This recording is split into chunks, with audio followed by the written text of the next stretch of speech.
Hello my friends, welcome back to Petra's Cauldron. I'd like to say thank you for stopping by. So this is going to be part 2. Remember the other day I posted a short video, and I think it's only 47 seconds long, or it's called a short reel or something like this, about water canning meat. So I'm going to keep my promise, because I promised you guys that I will be showing you how I water can my meats. So I don't have any beef or pork left anymore. I can it all away. But I do have found some chicken, and I thought, ooh, I can make some chicken soup, can it away for later days, you know, because winter is knocking on the front door, and it's always nice, you know, to have a quickie, just crack open a jar, and here it is, the soup. All you have to do is put more flavor on it if you like. And this is what I'm about to do, and I'll show you how to teach you to water can your meats on a very safe way. Because not everybody has pressure cookers, right? I don't. Or yes, I do, but I cannot cook it on my induction oven, so yeah. So my friends, to begin with, you need jars. And since I'm doing a chicken soup, I'm using a quart jars, a wide mouth, see here? And they come already with the lid and with the ring together. So you need that. You need your starter chicken, and I cut down to pieces like so, celery and carrots, and I'm water bathing already my lids for my jars. You need onions, and I like to use this because the chicken bouillon flavor has already salt in it, and that way I don't have to add more salt into my jars, which I have prepared in here, because salt is also preserving, but also the chicken soup has already some flavor in it, so this makes it even better. I like to use a glove, and for my meat grinder I have this little stamper, so I use it to put this down, and you need one of those. Very simple. Like I said, onion, and you cut the onion down to sizes like so, you know. So now from the inside of your celery sticks, you know, you always have the green stuff in here, remember? So yeah, you cut that out, and then you cut it into pieces, and then you add it later on to your jar like so. And it's very, very tasty, and I'll show you how that's been done. And you also need a little bit vinegar and a paper towel, because later on you want to wipe down the rims of your jars, right? So, and then of course you need a big pot, like so, and this is my big pot. So, and I filled up some cold water, and I put down on the bottom a cloth, whatever, it's a rack, whatever, you know. If you don't have the metal ring to put in, use something like this. Because when the water starts boiling, you have a rolling boil, and you don't want to have the jars jumping and maybe slam into each other and break. That's the last thing you want to have. And then you need one of those babies, because later on, when after 3 hours boiling, the jars are too hot, you cannot touch them. But with this baby, you can take them out, and you can dip them on here to bring off some water, and then you put them onto a plate like so, a baking sheet, and then you pile up your jars here. Now let's go. So you don't need to wash out your jars, because you will be boiling them for about 3 hours. But I rinse them out with some water, and then you put this baby on top of it. And then you take your cut down vegetables, and I like to have a big chunk, like so, big handful, and dump it in, okay? Because you want to have a nice thick soup. Sometimes I'll eat a little more. Then you do the same amount, like a good handful of onions. Depends, you know, how many onions you want to have in. So this is number 1. And then you will be adding 1 of the teaspoons, like so full. You know, can you see that? Yeah, like so. So, like so. So much in here, because that's the salt and the extra spices. That way, if a situation emerges, you know, you don't have to worry about anything, because you have it already in it, and you can just go ahead and eat it, right? So then you will be taking your leaves. You can break them off and just put them in, okay, like so. Very simple. So after this has been done, you take your chicken, and I cut my chicken down to sizes like so. So you want to have some fatty pieces on it, you just put it in, and you can put in about 7 to 8 pieces, or so. It depends how strong your soup will be. Then you use this baby and then you push it down like so. And then you repeat with the next jars till everything is full. So if that is not enough, you can add some extras of the vegetables, put that on it. But make sure you have about a finger wide underneath here open. That way, you know, because when it becomes hot and it starts boiling in here, you know, you don't want to have it bust open and all the flavor and all the goodness comes out. So I like to keep it open like so, right? So that's very simple. And then you're going to fill in some water. Now what you're doing is you press it all the way down, like so. Try to get as much room in it as you can possibly get. So, and since this is a white mouse, so I have plenty of room. I probably don't even need this here. But so, this way I can show it to you. Push it all the way down, right? So, you repeat with every single jar you have, like so. The beauty on this canning is later on when this is all cooked in, and you take it out and you reheat it in your pot, you can add more water to it and you can make it a dinner for like 4 or 6 people, depends, you know. You can add some rice to it later on, some noodles, even some scrambled eggs you can add to them. That's how we do it with our chicken soup. And remember, I have a chicken soup recipe on it. All you have to do is just follow it. So what I'm doing now is I'm going to fill these jars up with some water, all right? Okay, now I will be filling in some water. And I put it about 1 inch below the rim, okay? So, and you can see it's bubbling down. That means the water is sickering down all the way to the bottom part. And I think I have to get some more water. And I prefer filtered water. And see how nicely this is what you want. It's sickering all the way down and then you can fill it up again, okay? So what I'm doing now is I'm using my spatula and I press it down and I try to get as much air bubbles out of it as possible. Now chicken is known for having a lot of liquid in it already. It's very wet. So count that in because it will fill up the jar some more. Don't go with too much water in it, okay? So this is what you're doing. Push it all the way down. Try to get all the water bubbles out.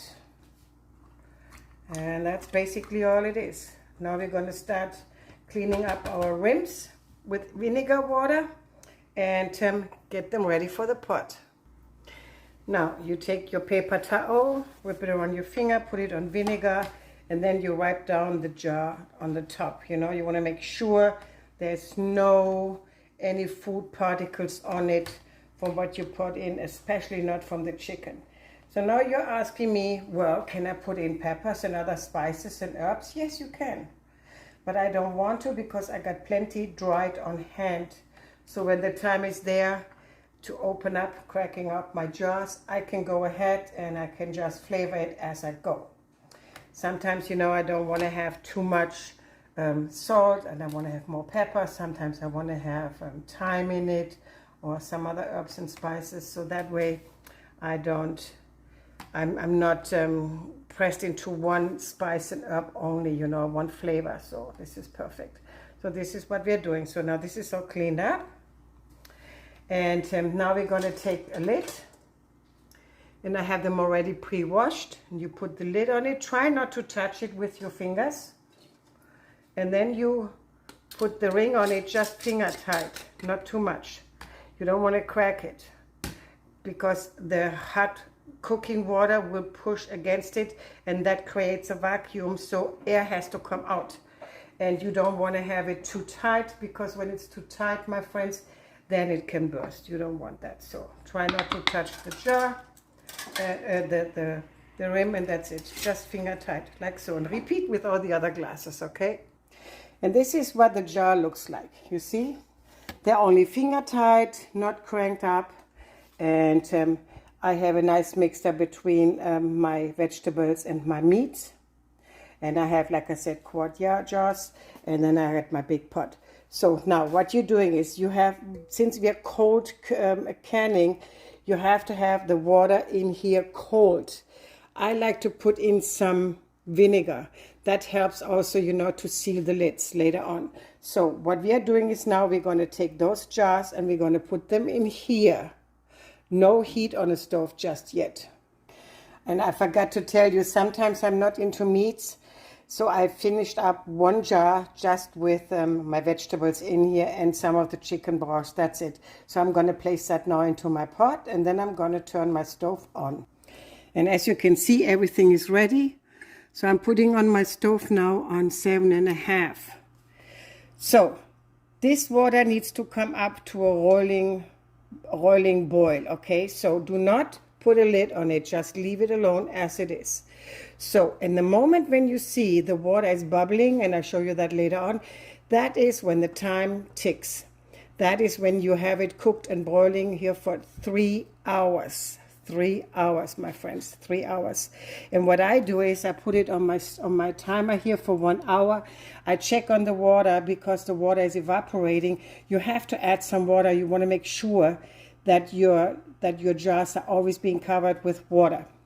So what I do is do not ever put cold water on it, only boiling hot water. So I have a tea kettle ready, or with me here, I'm going to fill up this water here soon, and I'm going to have it always on a boiling note. That way I can add more to it if I need to, okay? That's very simple. That's basically it. That is old world canning. This is how the old people did it when I was growing up. My grandma, my mom did it. We didn't have a pressure cooker. And my grandma was always worried that the pressure cooker is going to fly around her ears at one point, So, and so am I. I have the same illness, so I'm not going to try it. So what I do is I'm canning my meats just like so. So the rule of thumb is usually if you have vegetables, only 2 hours after it starts boiling for 2 hours cooking. Then if you have meats, it's always 3 hours. If you have fish, you can also do fish. It's 4 hours, 4 hours boiling. So always make sure the rims are always being covered. So I guess I'm going to see you later on when this starts boiling, and then we start timing the clock for 3 hours boiling, okay? So it's a very simple thing to do, and this is what they did in the old worlds, and that's how I do it, Something else also very important. Now, there are 2 different types of canning. So if you do cold canning, this is called the cold canning. That means cold vegetables, cold meats go into the jars, and then in cold water, and then you start boiling up. That's cold canning. Hot canning means you cook your foods before, then it goes into hot jars, into hot water, okay? Makes sense, right? So that is it. Just had to bring a little side note quick. So this is now being called the rolling water.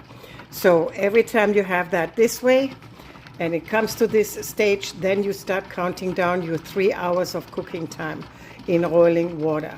Make sure it's not going to be too violent. Just this is perfect. And always make sure that all your jars are being covered with water. If you need to put some more water on it, make sure you put boiling, cooked water on top of it. Don't you ever put cold water on it. If you do that, you have to start all over again. Not a good idea. So make sure your lid's been always covered, and I see you in 3 hours with the ready, set, go product. So my friends, 3 hours are up now. It says end. It's time now to take my jars out. I can turn off my stove now. It's off now. Now I'm going to take out my jars, and I will be putting them on a towel. That way, they are not going to get too much into a shock coming out from that boiling water out of room temperature. And we have here AC running on 76, so it's a whole different ball game, okay? So, and as you can see, it is still boiling. You see here little bubbles coming out?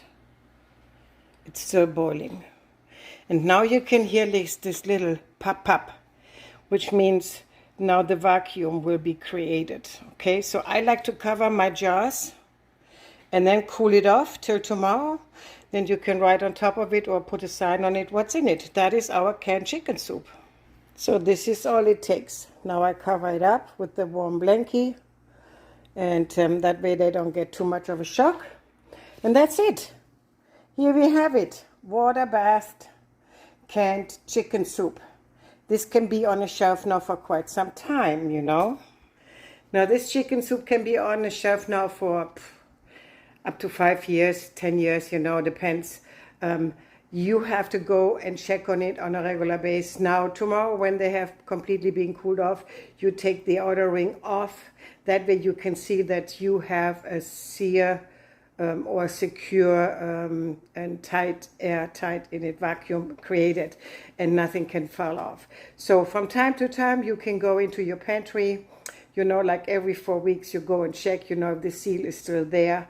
And yeah, that's basically it. And all you have to do is when you bring it out, you heat it up one more time, and then you put on all your herbs and spices what you want. You can add your eggs, your rice, your noodles, like I mentioned before. That's it.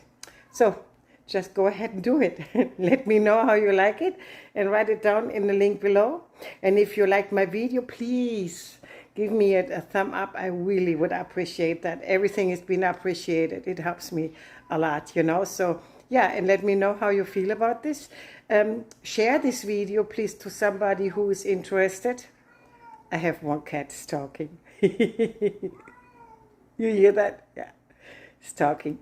And yeah, and share it to your friends, and give me a like. Please subscribe. It's very much appreciated. And that way, you know, if you ring the little bell, you will be getting notified every time I bring up a new video, okay? So that's it for today. And I say, see you later, alligator. Thank you for stopping by at Petra's Cauldron. Tschüss.